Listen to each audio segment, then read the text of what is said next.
Afternoon or good evening, depending upon where you are in the world, and welcome to the latest installment in the Black Hat webinar series, Better Privacy Through Offense, How to Build a Privacy Red Team, brought to you by Black Hat, Safe Breach, and Informa.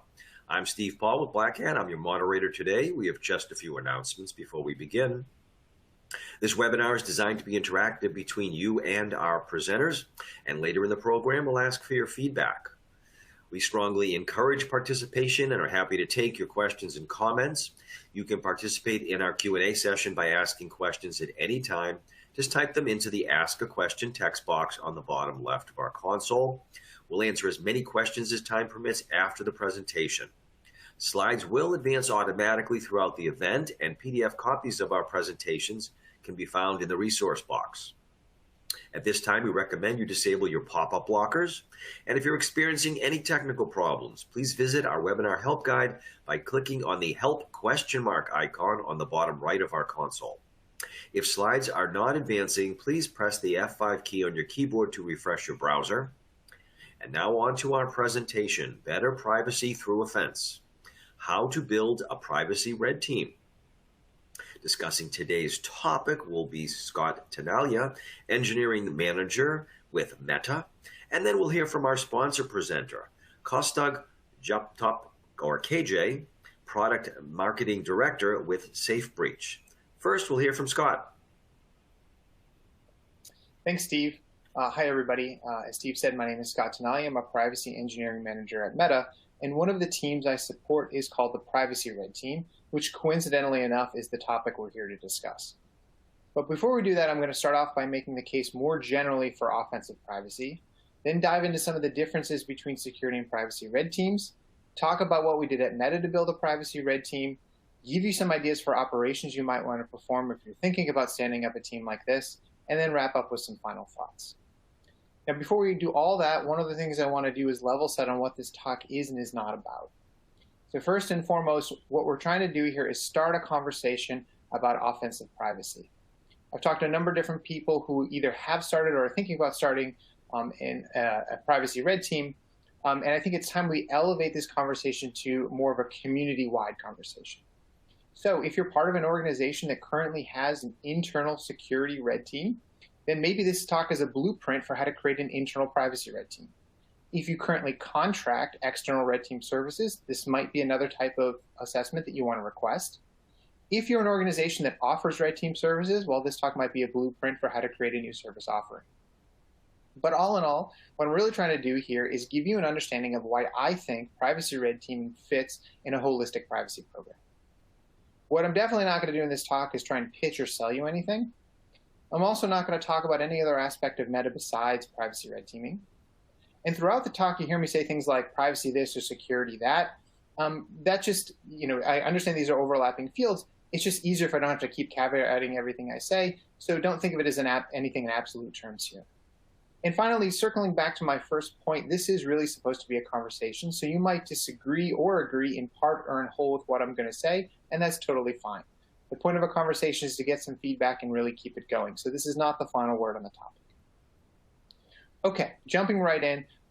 If you're sitting here watching a Black Hat webinar, you're probably pretty clear on how offense helps your security program. So I wanted to make the case about how offense can also help your privacy program. I'm going to do that in two different ways. First is through some experiences you might have had, and two is conceptually. So if you are a red team operator, you might have been on an operation one time and came across some PII or some other sensitive data and weren't really sure what to do. Do you report it as a finding, or do you just ignore it? Maybe you've also been specifically asked to start recording these types of things as findings. Or maybe, even more to the point, you've been asked to formulate a privacy-focused assessment and you weren't really exactly sure how to do that. Or maybe you've had what you thought was a particular interesting finding, but you couldn't get a lot of traction on it because people said it didn't really have that security impact. This is the case that a colleague and I found ourselves in back in 2016 when we were presenting some IoT vulnerabilities we found at Black Hat Europe. One of these vulnerabilities was a code injection on the app that controlled the IoT device. And at the time, people said, well, this isn't really that interesting because it's not a particularly novel code injection, and it's really hard to exploit. We tried to land the impact by saying, yeah, but we think it's kind of odd that We can download all your photos and other files from the phone, as well as turn it into a GPS tracker, all because you want an internet-connected crockpot. Looking back on that conversation now, I think really what I was trying to say is, sure, the vulnerability itself, from a security perspective, wasn't terribly impactful, but the privacy impact was super high. That was really the point we were trying to make. All right, now let's talk about things conceptually. So on this slide, what you see is this Venn diagram of security and privacy risks, and you can see they're overlapping. You don't have to take my word for it because I actually took this from the NIST privacy framework. But importantly, what we're talking about here is perceived risk. And what I mean by that is someone's subjective judgment about the likelihood of a negative event occurring. Security and privacy programs help us mitigate these kinds of risks. And the way they do that is with a combination of people, processes, and technology. In the offensive security community, we call that a blue team. Now, your red teams, their idea is to use adversarial testing to figure out how well these mitigations are holding up. Are they really mitigating risks? If we're able to do something like bypass mitigation, what we've done is we've found out that there's some actual risk there. Now, the difference between actual and perceived risk is actual risk is a quantification of it. So perceived risk is someone's thought about how bad something might be or the likelihood of it happening. If we've quantified it, if we've actually bypassed a mitigation, well, we've done it, right? We know how likely it is. The other thing we might do here is identify new risks to these operations. So for example, a few years ago, if you had a red team operation that said, hey, we think it's possible for people to ransom your data, well, that might be an example of something, ransomware attacks you could have mitigated back then. Now, if we split this Venn diagram apart, we start to get a little bit better of idea of the difference between a privacy and security red team. Let's look at a cybersecurity risk first, something like attack surface enumeration. To mitigate this, one of the things you might do is institute a firewall. That firewall will generate alerts. There's a process to respond to those alerts. People implement that process, and they also operate and maintain the firewall. Standard procedure for a red team operation in the reconnaissance phase is trying to scan the target network. If that scan doesn't produce many results, great, your firewall is working well. Otherwise, you probably need to tweak it. In either case, what you have done is identify the actual risk to systems and networks. Now, if we look on the privacy side, one of the risks that we care about a lot is large-scale access to data. One of the things you might do to mitigate that is institute rate limits, which, as the name implies, limits access to data over a defined period of time. Now, as a privacy red team operator, if you ever come across a piece of sensitive data, the first thing you want to do is gain more access to it, right? Scale up that access, get more of it. Or scrape is the common term. If your rate limits prevent this from occurring, great. Otherwise, you need to do a little tweaking. In either case, what you've done is identified the actual risk to users' data and their privacy. All right, now let's delve a little bit deeper into the differences between security and privacy red teams. So in the last few years, there's been a whole slew of regulations around the world that have come up that have talked about what you can and can't do with user data. And your security red teams might have reacted to this by saying, well, look, let's stay away from that. Let's try not to access that data whenever possible. Well, as you just saw on the previous slide, the entire point of a privacy red team is to try and get access to user data. So we kind of can't really avoid it. This becomes both a key differentiator for the teams, but also a word of caution. It's really important to partner with legal teams if you're thinking about doing privacy-focused operations, because there may be some unforeseen legal or compliance consequences of doing that, of accessing the user data in this way. Another big difference is in the type of adversaries we care about in these spaces. So in the security community these days, the advanced persistent threat and cyber criminal gangs are obviously these primary adversaries. We care about them in privacy as well, but we also care about some other more privacy-focused adversaries. And I like to think about how these different adversaries are differentiated based on three different axes. One is timescales, the other is resources, and the last is technical sophistication. So let's take an APT as an example. We generally define them as having infinite timescales, infinite resources, and a high degree of technical sophistication. Now, contrast that with something that's more privacy-focused, like an abusive commercial service that's contracted to extract data from our platforms. In this case, their timescales are probably bounded by the conditions of that contract. Their resources are bounded by whatever someone's willing to pay them. And their technical sophistication is probably dramatically less than an APT. Another interesting privacy example, adversary example, is some opportunistic bad actor trying to scrape data and maybe just dump it on the dark web. In this case, you're talking about a solo actor that's opportunistic. So their timescales and the resources are probably just bounded by their attention span more than anything else. And their technical sophistication is probably going to vary between an APT and an abusive commercial service. Okay, now at this point, if you're a red team operator listening to all this, you're probably saying to yourself, well, look, standard operating procedure for me is to go fish for credentials, log into a box, move laterally with end-day exploits, drop malware for persistence, steal creds with Mimikatz, and then exfil data from a database. So look, I must be doing privacy red teaming because I've stolen data. Not quite. What you've done is indirectly access the data by compromising an entire network of systems. The privacy red teaming aspect of this is more looking for that direct access to data through things like user interfaces or APIs. And if you remember nothing else about the differences between privacy and security red teams, I want you to remember this. Security red teams are targeting the company, and the company is sort of a container of user data. Privacy red teams are targeting that user data that the company holds. That's the fundamental difference between these two, is what they're actually targeting. Now, before we move on, I want to just to make a note about blue teams. As you saw previously, at Meta, we've defined a separate set of privacy risks from our cybersecurity risks, and we've hired a separate set of people and created processes and technologies to help mitigate that risk. That actually might make sense why we now have a privacy red team to help test that blue team. But I also want to make the point that adversaries take data for reasons. They have motives for what they do. So someone like an e-crime or an espionage adversary might use certain tactics that look a lot like things that the integrity blue teams defend against. Likewise, some of the systems we attack, like an authentication system, for example, might already be defended by a security blue team. So as we're doing our operations, we actually might trip over multiple blue teams, and that's important because you need to make sure you're partnering appropriately with them prior to doing an operation. Okay, now let's dive into how Meta built their privacy red team. If you take everything we've talked about so far, you can sort of distill it down into this mission statement. Privacy red teams proactively test people, processes, and technology from an adversarial perspective to identify the actual risk to protecting users' data and their privacy. Two key words there is proactive and adversarial. We're trying to do this work before real adversaries do it so we can get in front of it and defend against it. And second is adversarial. That is kind of the key differentiator with what red teams do versus other types of teams. They do things from an adversarial perspective. And the way we do that is by these four functions in the middle of the slide. And you can read them left to right. Doing things from an adversarial perspective means we first need to understand the adversary. And as we've talked about previously, in privacy, it's a much less well understood space. So one of the things we're doing is modeling those adversaries to understand them better. We then take a adversary profile and then apply it to our technical assessments.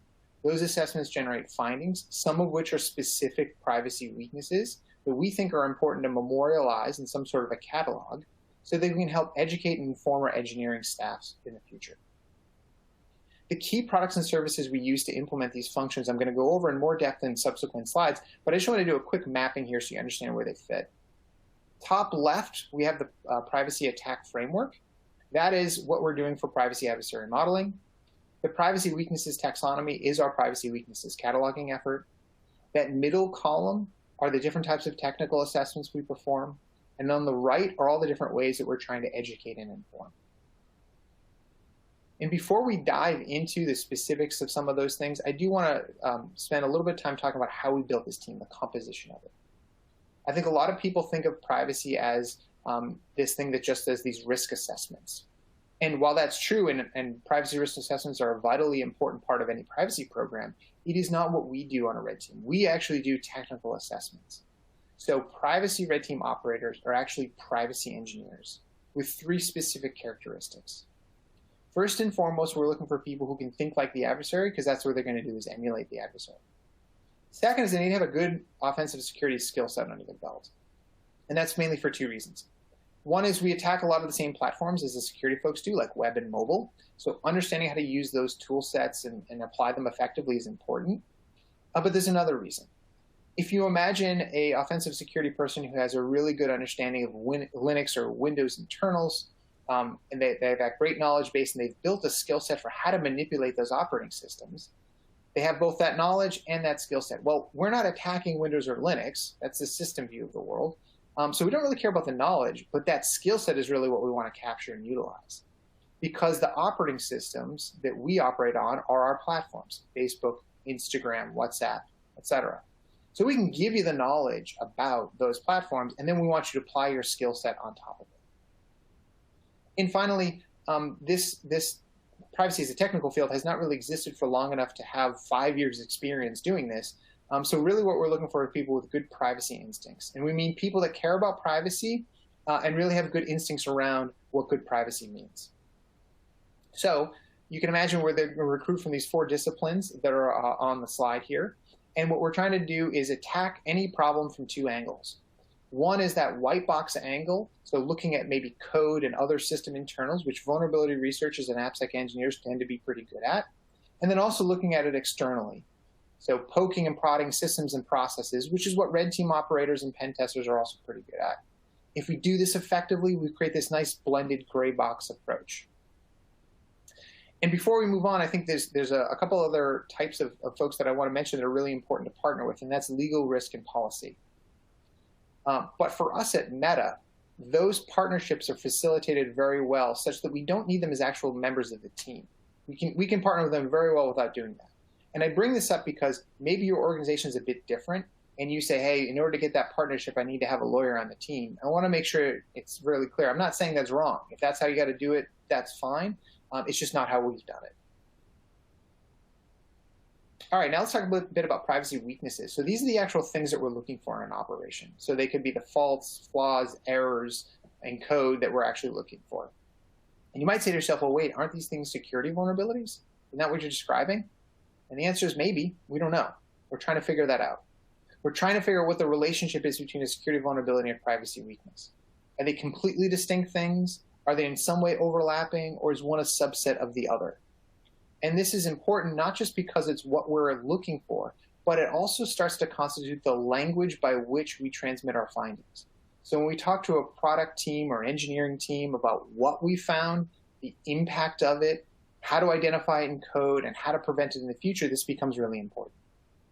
It's also important to help us build some good metrics. So for example, if we find a particular type of weakness is prevalent in a particular code base, maybe that means that the organization needs to expend more resources to more holistically eradicate that weakness. Likewise, when we talk about what we do, we're simulating or emulating the adversary.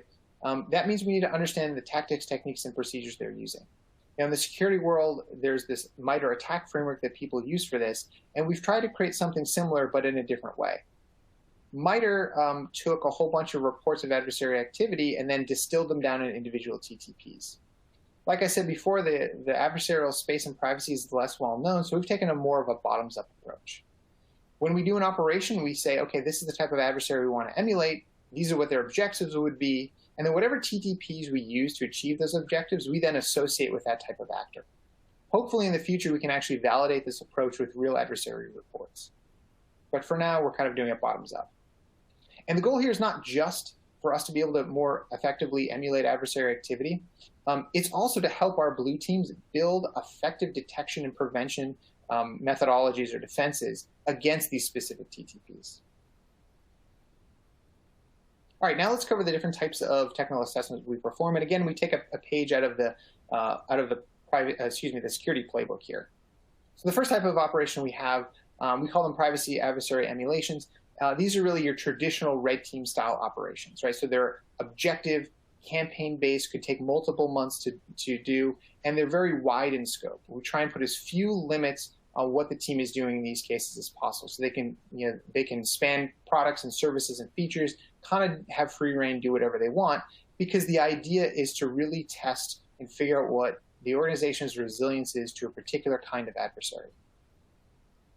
Next, we have purple style operations, which is us working with the blue team to help them improve a particular defensive technology. So this could be a privacy control or safeguard. And what we're trying to figure out is, hey, is it holistically protecting what it's supposed to protect? And how is it that an adversary might attempt to bypass that?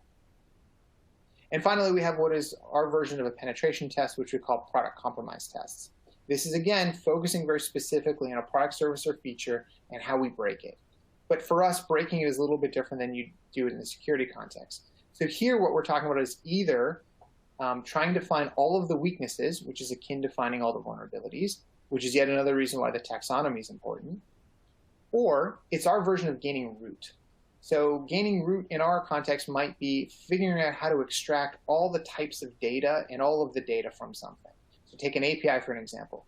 An API is generally going to give you access to certain kinds of data and also at certain volumes. If we can figure out how to get access to all the data of all types, then maybe what we've done is get root. All right, with that in mind, let's talk about some ideas for operations if you're thinking about standing up a privacy red team. The first one here we're going to talk about is an adversary emulation operation. So this applies to any organization that has an online presence where users can create accounts, because there are adversaries that care about what contact information is associated with that account. They want to do one of two things.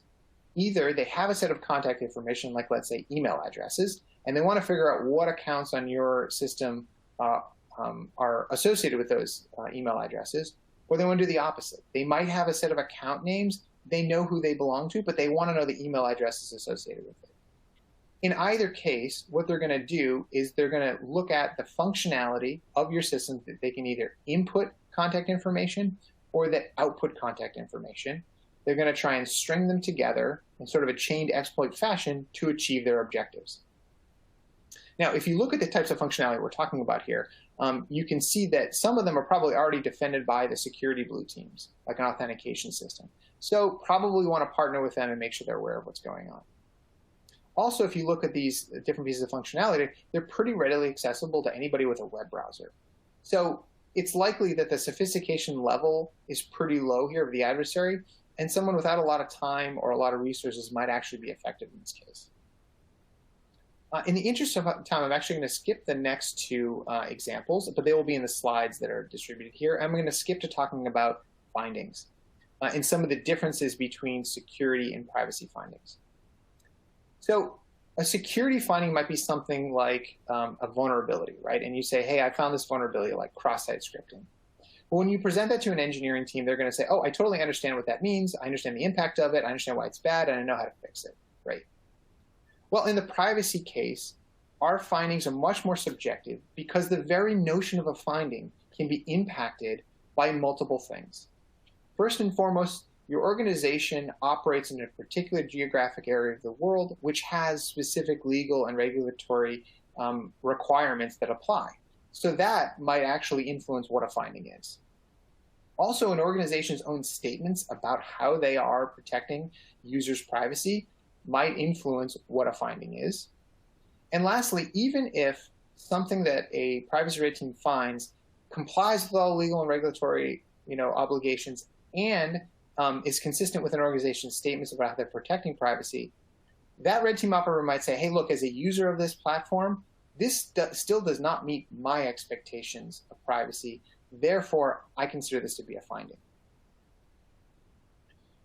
Now, of course, as privacy matures, we hope that we go from more subjective to objective. And I think the two things we need to do to get there is, one, have a better understanding of privacy weaknesses, and two, do better privacy by design. Okay, now I want to wrap up with some final thoughts. First and foremost, let's talk a bit about everyone's favorite topic, which is metrics. Hate to tell you, but those traditional red team metrics that you're used to don't really apply here. An idea like time to compromise doesn't really apply because we're not compromising systems. And time to detection also might not apply because you might not have those defenses, those mitigations in place to detect this activity. So what are the right metrics then? Well, the answer is I don't know yet. I'm still trying to figure that out. But I can give you some framing thoughts about what I think the metrics ought to do. So first and foremost, I think the goal of any of these metrics needs to drive fundamental change in our privacy posture, the organization's privacy posture. And to do that, I think you can measure three buckets of things. The first bucket is understanding how the organization understands the privacy space. Right? Do they understand the kinds of adversaries they're going to attack them? Do they understand the sensitive data they might be trying to get? the weaknesses and the TTPs that those adversaries might use? Do they understand how they're currently defending themselves, right? What they're actually doing now, what defenses they have, how well they're working, what their gaps are, how do they fill those gaps? And then thirdly, you need to also measure, the third bucket is you need to measure what your team is actually doing, its impact. How well is your team doing at red teaming? And for that, I like to use this privacy problem pyramid on the right, because it kind of bins the type of findings that you might have, and it helps you understand how well you're doing. So it's a pyramid. The base, you're thinking more, you're going to have more things, and then at the top, you're going to have fewer. And as you go up this pyramid, you increase the impact of each type of finding. So starting with the base, bugs, vulnerabilities, weaknesses, these are things you can bring to any engineer and they go, yep, that's absolutely a problem. We will make the appropriate code changes, have this done for you in short order. Okay, not very contentious at all. Hopefully that's the majority of what you find. And then as we go up in this pyramid, we have the next level, which is hopefully less. And these are things where you take to an engineer and you say, hey, this is an issue. And they go, yeah, I agree it's an issue, but this is going to take us some time. This is not a quick code fix. This is something we got to throw on our roadmap, and we will address in the next couple of months. That's why I call it a roadmap change. Obviously a bit more impactful, and hopefully you find less of them. Then at the top, we have these issues that are neither of the first two. So these are issues where you bring to an engineering team and they say, you know what, I disagree with you. I don't think this is a problem. It's not violating any law or regulation. It's not contradicting anything we say about how we protect users' privacy. I disagree. And you'll probably say to them, well, look, as a user of the system, it violates my expectations, so we need to fix it. And why this can be a more impactful finding is because if you are able to convince that team that in fact they need to make the change, it is likely a design change. This is probably something very fundamental. And what you've done is both learned and taught better privacy design. So what you've done is not just improve that one thing, that one product, service, or feature that has a flaw, but you've taught this team now how to avoid that design flaw in the future. You've taught how to bake in privacy.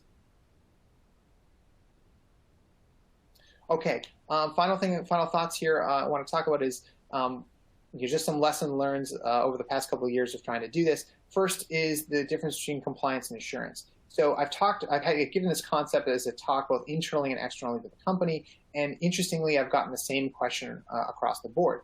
And it goes something like this. Hey, Scott, this is a great idea. Really love what you're talking about here, but my one big question is, how do you ensure that all of these database tables you have retention limits on them, and that those are the right retention limits? And I say, well, pretty easily. I don't do that. Because what you're saying to me is there's a requirement to have retention limits, and you want to know how I'm ensuring that that requirement is being met. Well, that's a compliance problem, and I don't do compliance. I do assurance. My job as a red team member is to make sure we're going above and beyond the requirements, because you could theoretically be compliant, but still vulnerable to adversary behavior, and that's what we're trying to do. We're trying to prevent that situation. The second thing I want to mention here is that doing privacy red team activities may be causing you to collect, store, access, process data differently than you've previously declared you're going to do that. And that might have some legal implications to it. So it's really good to check with your legal team and make sure that you're still in line with those. And lastly, I want to reiterate that this is, really early days, right? This is just the introduction of this concept. And I like to make an analogy between privacy and security here, which I have this diagram on the left to help me with. So I think of privacy and security where they started as a spectrum between tech-focused and risk-focused. Think about 25 years ago in security, maybe even longer at this point. It was about people breaking software and other people coming up with technologies to prevent people from breaking software. It was very tech-focused. As it matured and moved into the corporate space, you introduce this notion of risk. How do we actually defend ourselves? What are the technologies we buy to do that? It's very risk-focused. And now we have this nice balance between technology and risk. Privacy, I see it as starting the opposite end. It's all about risk. Hey, where's your sensitive data? How are you protecting it? But nowadays, when you ask that same question, right, whereas before someone might have said, well, it's in a filing cabinet. Now people say, where's the sensitive data? Well, it's on my phone, it's on my laptop, it's in multiple clouds, it's all over the place, right? And all those things are pieces of technology. So we're sort of dragging ourselves from a really risk-focused thing to more of that balanced privacy, more of that balanced risk and technology area.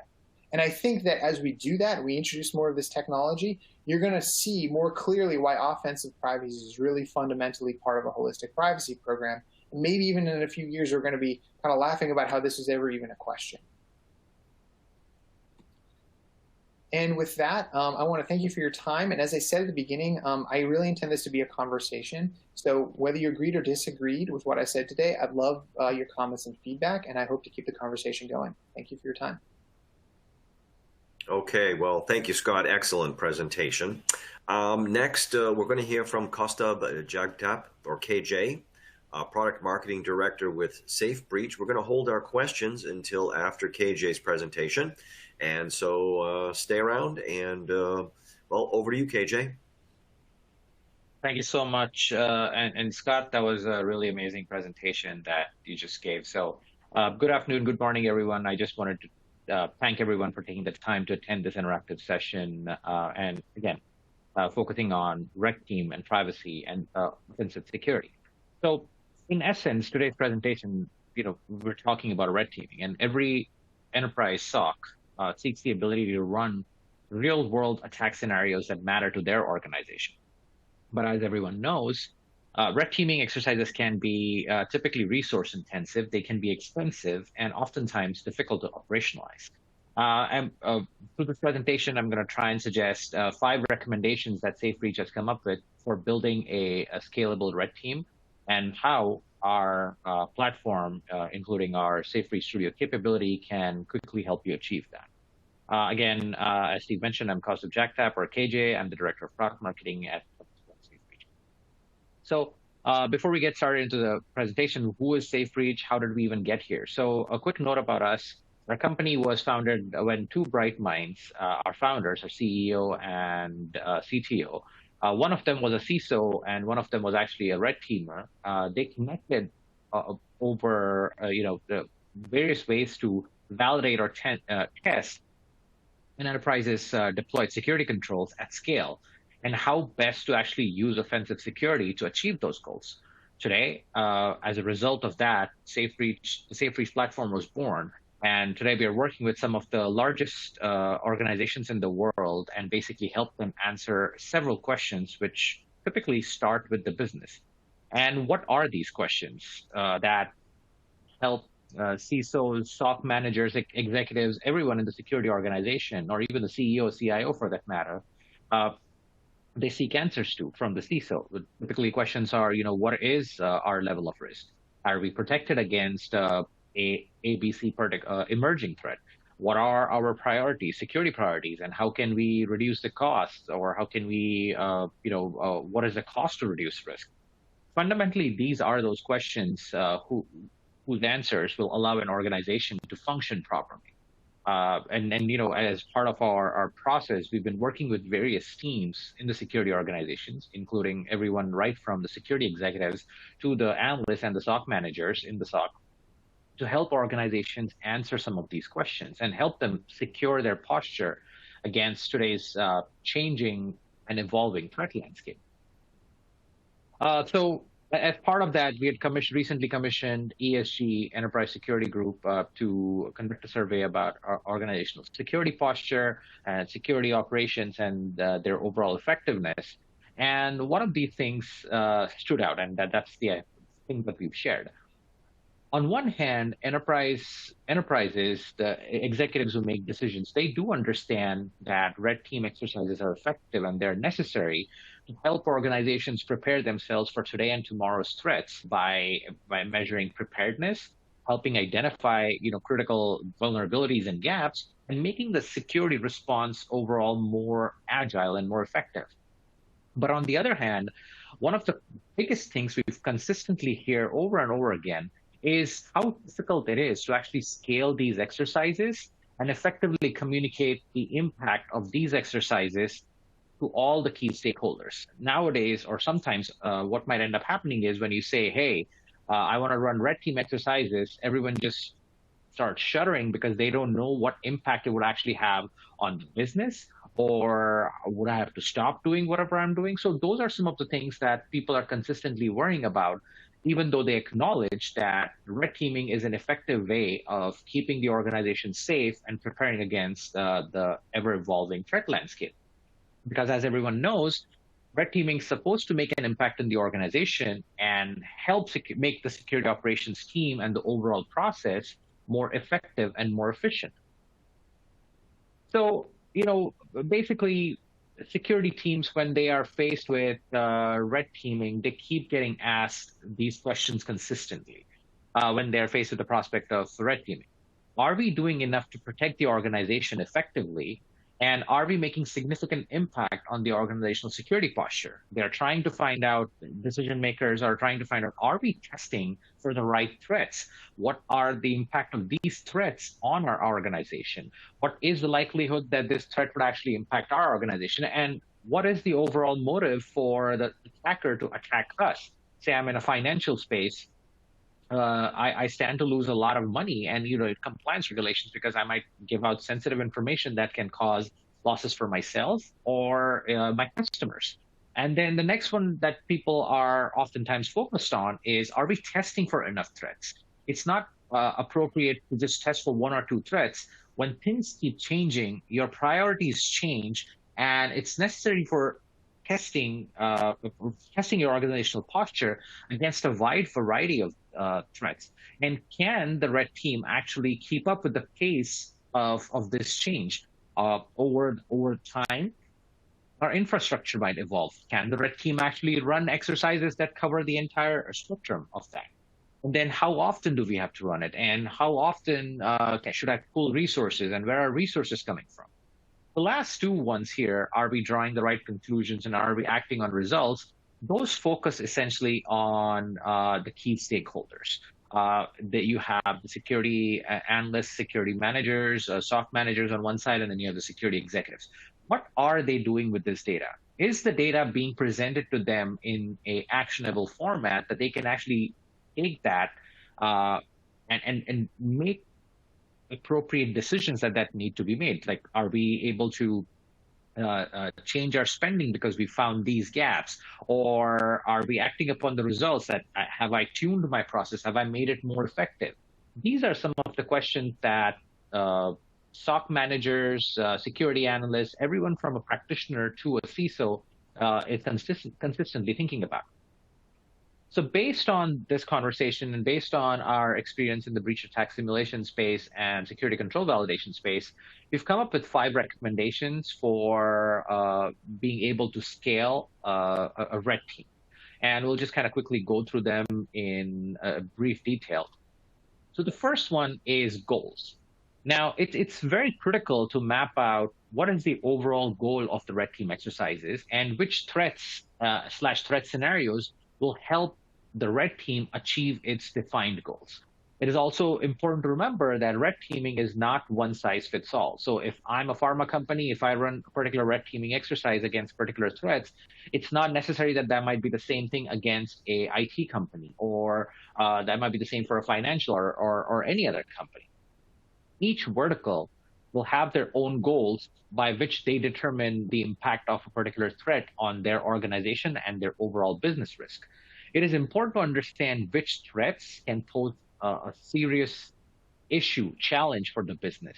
You'd be surprised at how many organizations always gravitate towards, hey, I want to protect myself against the latest and greatest.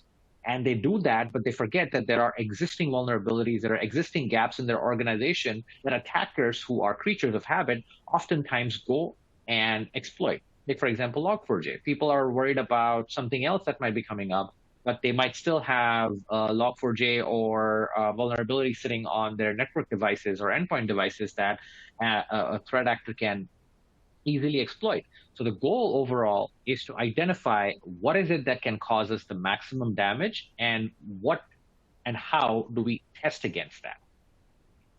The next thing is obviously identifying, consumers and what kind of metrics do they care about. This one is specifically around communications. And so as we know, we talked about different functions, executives and analysts or practitioners. Executives care about the spending and the overall health of the organization. And the analysts and and the practitioners are more worried about which threats can be stopped and how do we stop them. they do rely very heavily on these red team exercises to actually operationalize that data, those results, and make those effective decisions. It is important to remember and realize that this data needs to be in a format, or it needs to be in some way, shape, or form easily actionable by these multiple teams. Because the executive, as I mentioned, will care about the overall impact of the business, the bottom line, the spend, whereas a security practitioner may not care about that. So essentially, the resulting data or metrics from the red teaming exercises must help answer these questions across. And so, the same data should be able to answer questions for multiple teams. That's where it's clearly important to have those metrics that are actionable. Now, one of the we've said about all these things, but then how do we actually practice this? This is where a repeatable methodology essentially comes into play, and we don't need to try and reinvent the wheel every time we want to do red teaming exercises. Say every quarter, every month, every week. If you're being ambitious, it's a matter of how we scale. The repeatable methodology typically includes very high level stages. The first one is the ability to attack in the same way each and every time, so that we remove or reduce that bias across the way of how we attack. Because we don't want to have an attack being run one way and then it changes the next time. So you can't really compare apples to apples. And also, once we define our threat scenarios and we define our adversary goals, we need to make sure that we are able to repeat that exact same process consistently. The next thing is, how we process those results. The ability to understand what they mean and how that aligns to the priorities and how we're able to actually visualize these results. And this process must be repeatable as well. So one time you can give someone a particular dashboard, and the next time you give them something else, they're going to ask you, how did this stack up against the previous time? And you're not going to have an answer. So the ability to have that repeatable methodology, even to process those results, is very critical. And then the next thing is, how do you actually act upon those findings? Say you find a gap in your firewall or your endpoint. Are you able to act upon those results every single time in the same manner? Are you sending those results to the same team, or you're trying to figure out, which team should handle this? This cannot be the case if you're trying to scale the red teaming process overall.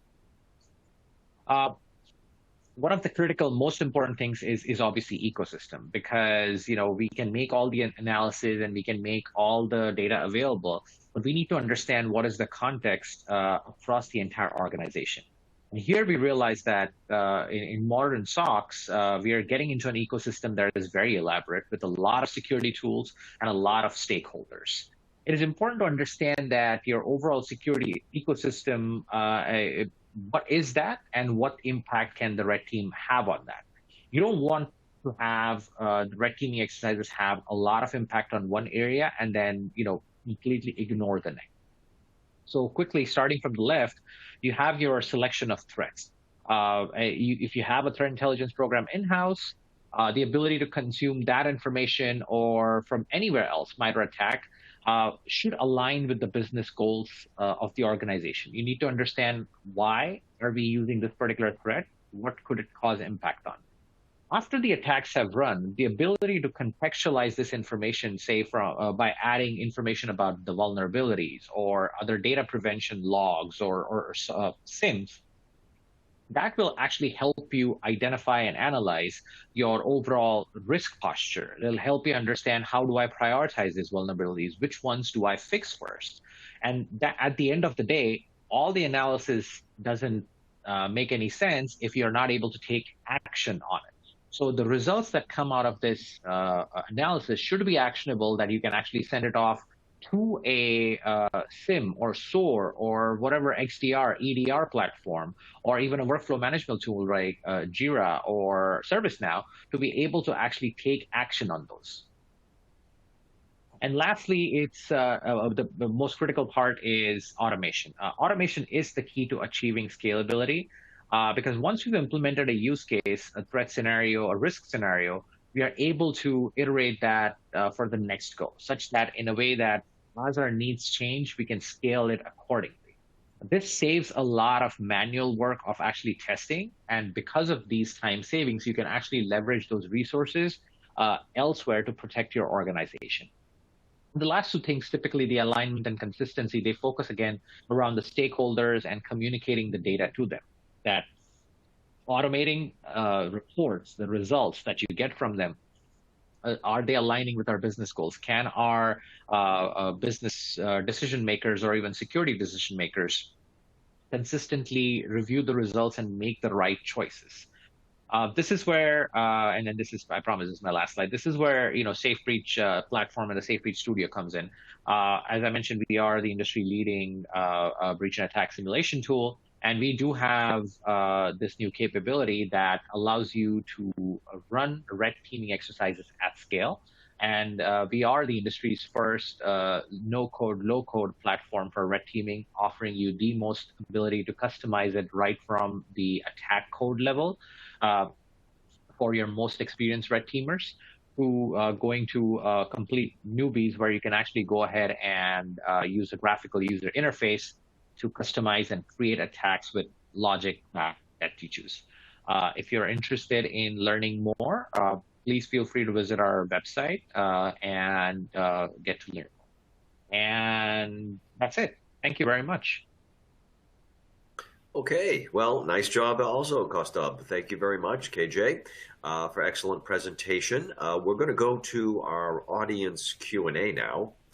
And so at this point, we'll take a look at the questions. Oh, I'm going to freeze. I will refresh.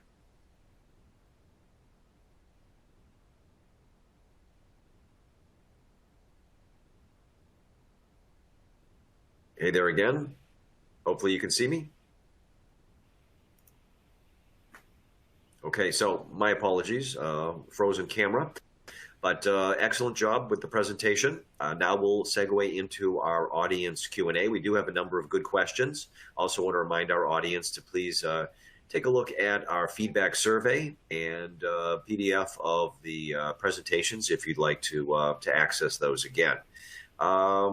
Let's see now here. A question from Sanjay regarding referring the metric side of things. For Scott, how do you differentiate between bug and a weakness? Yeah, actually, great question, Sanjay. Thank you for that. I actually don't. I think that bugs can be a type of weakness that we care about. So not all bugs are weaknesses, but they can be part of it. So to give an example here, you might think of a bug as an incorrect implementation of a rate limit, right? That's one type of weakness. But another type of weakness is also relative to or related to rate limits is not having one at all. Maybe someone deployed an API without a rate limit at all. That's a weakness.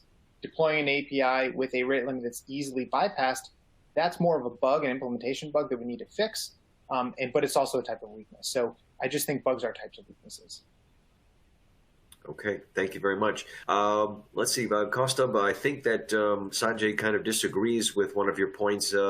Attacks shouldn't be repeated in each RT exercise unless we are retesting. Attacks are made based on which adversary or APT we're simulating. What are your thoughts on that? Myself off mute. And Sanjay, I agree and disagree. I agree because obviously, yes, again, this is where the traditional red teaming kind of comes into play, where you are determining the scope of that exercise, you're determining your adversary, and you're running a particular attack. And unless you have another reason, unless you have another reason to run that attack again, there's no point of running it again. The disagreement part comes in where it's a matter of continuously validating your security controls against that attacker or a different similar type of an attack. So potentially you could make changes to your security configuration that could potentially break something on one or more of your security controls. And that's where an attacker potentially could reach again and leverage that vulnerability to retest those attacks. With the SafeBreach platform and the way we are talking about, security control validation or continuous security validation, we are you don't have to worry about which attack needs to be run at which particular time. If you're testing against a particular set of ransomware or a particular set of malware or a particular APT group, you can run their attacks again with just a click of a button. So what you're doing is, unless you're right, unless we're needing to revalidate something, so you could potentially rerun the attack if the security controls have changed, you've made the fixes. Is this attack successful? What has broken? What has not broken? Or if you've made a change elsewhere in your network or your enterprise, has something changed? Which was the most critical threat that we faced a couple of months ago? Let's rerun it and see that that there is still protected. So it's a matter of the business priority and the business risk. So again, with continuous security validation, you don't have to worry about, hey, I can only run this particular threat or this. You can run it at scale and with a broad net, as well as you can run it for a very specific use case that you might or threat that you might be worried. Okay, thanks very much. We've got time for maybe a couple more here. Scott, how do you model impact? Generally, our team members are good at likelihood calculations, but for impact, it's usually the business owners or some other folks in the company. Any thoughts on that? Yeah, I think this comes back to that privacy problem pyramid that I talked about, and where the impact goes up on those different types of issues.